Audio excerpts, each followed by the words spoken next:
No, you don't actually fear the fail. You fear the success. And I know it sounds backwards, but stay with me for a second. Hi, my name is Maria and welcome to my channel. Please make sure you hit that like button because for small creators, it actually matters way more than you think. Yeah, you're not afraid of failing. No, you're afraid of succeeding. That's why you're not succeeding, because it's not only the dark that you can be afraid of, it's also the light. And no one actually talks about it, but it is true. Let me give you some examples. And I want you to be honest with yourself while you listen to this. I have a friend. She lost a little weight, not even that much, but enough for people to start noticing this fact. And so she started getting more looks, more attention, and she wasn't used to that. And something was feeling off. So she slowly went back to where she was, to her starting point. And when we talked about it honestly, she realized that it was the attention that scared her because she wasn't feeling comfortable. She isn't used to being seen. And also, in her past, attention wasn't safe. She had been through something and her body knew that. So it protected her by staying invisible. And now she again knows how to live in that old body. She knows which clothes hide what. You know, baggy, everything, always covered. It's comfortable for her and it's familiar. And familiar also feels very safe. But she was dreaming of losing that weight and she still does. Again, do you get it? I also know someone who has been in the same job that's not giving joy for 10 years. Complains about it every single day, every single week. But every time an opportunity comes, something gets in the way. Something always comes up. And deep down, that person is terrified, not of failing at the new job or different life, of succeeding, of more responsibility, learning new skills, more freedom, more eyes on them. It's uncomfortable. It's safer to complain than to actually change. I know a girl who wants to quit drinking. She knows it's not good for her. She said it 100 times, but she never even tries. She always postpones it. And here is the real question she never asked herself. Who am I at a party if I'm not drinking? How do I relax? How do I connect? How do I have fun? She doesn't know. And that unknown is scarier for her than the damage of alcohol. I also know someone who wants to start a business, has the idea, has the skills, but never starts. And when you push them, what if it works? What if I actually can make a lot of money? My family will want something from me. My friends will change towards me. People will think I changed. Rich people go to jail eventually, right? That's what they heard growing up. Big money, big problems. So unconsciously, they protect themselves by never ever starting. So why does this happen? Why do we sabotage ourselves right before something good? There is a concept in psychology called secondary gain. I'm not a psychologist. I just been in therapy for like 4 years now. Yeah, secondary gain. It sounds for some people complicated, but it's actually not. Secondary gain means your problem is giving you something you're not ready to give up. The chaos keeps you busy, so you don't have to face your true self. The extra weight keeps you invisible, so you don't have to overcome the fear of being seen. The bad job gives you something to complain about, and actually complaining connects you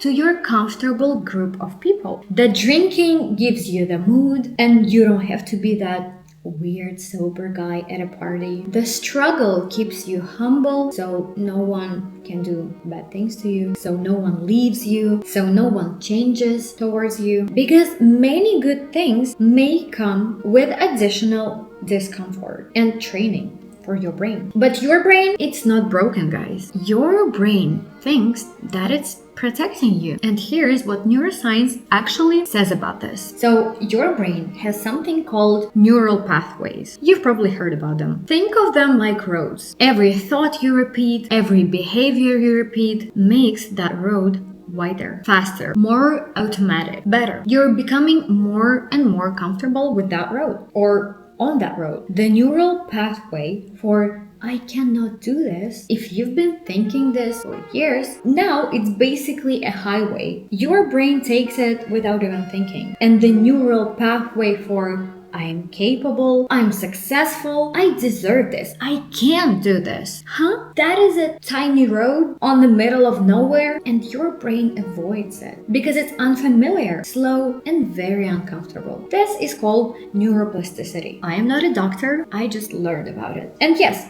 it works both ways. You can build new roads, but it takes repetition, consistency, time, effort, all of that. And on top of that, your brain is wired to prioritize safety over happiness. Always. It's called the negativity bias. Your brain would rather keep you in a familiar pain than risk an unfamiliar joy. Because unfamiliar, even if it's better, registers as danger. Change, even positive change, activates the same stress response as a threat. Your cortisol spikes. Your amygdala, the fear center of your brain, fires up and it screams, no, go back. This is dangerous. You don't know this place. So you go back every single time. And you call it laziness or bad luck or it's just not the right time. But it's not that. It's your nervous system doing its job, keeping you exactly where you are. Because at least here,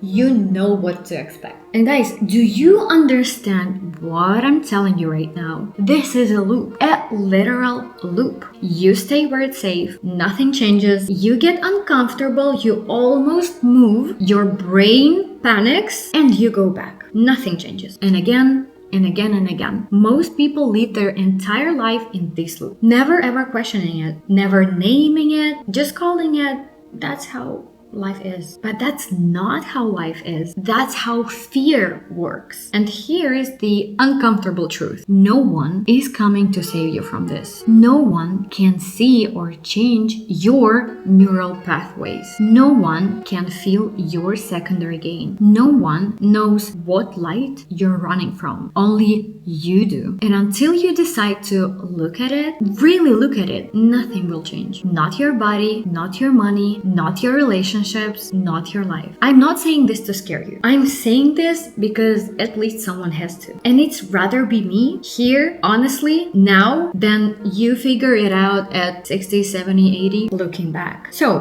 what light are you running from? Think about it. Like really, sit and think about it. Be aware. The first step is always awareness. You have to see the loop before you can break it. And you just did that right here, right now. That's already something. But yeah, awareness alone doesn't rewire your brain, right? You can know something and still not change. We all know that. So the next step is the plan and the actual work. Daily, consistent, deliberate, and just telling you, your brain is going to resist it because that's what brains do. But there are ways to make it easier. And I do know exactly how. One of them is my 5 to 10 method. And if you want to understand how to actually retrain your brain, you can start tomorrow morning. Go watch my video right after this one. Link will be in the description. So now you know. It was never about the dark. It was about the light. The version of you that's healthy, visible, confident, free, it scares you. Not because it's bad, but because it's someone unknown. And unknown feels, again, dangerous, even if it's everything you've ever wanted. But guys, the loop only continues if you let it. You named it today. That already changes something. Now the question is, are you going to go back or are you going to choose the light day by day, consistently? Because the dark, you actually already know it. You've been living there. Whatever that dark means for you. You've been living there your whole life. And it's not that great, is it? But I know one thing. Your light is waiting for you. It always has been. You just have to decide you're ready. I know you're on the right path. I believe in every single one of you watching this video and I appreciate you. Thank you and see you in the next one.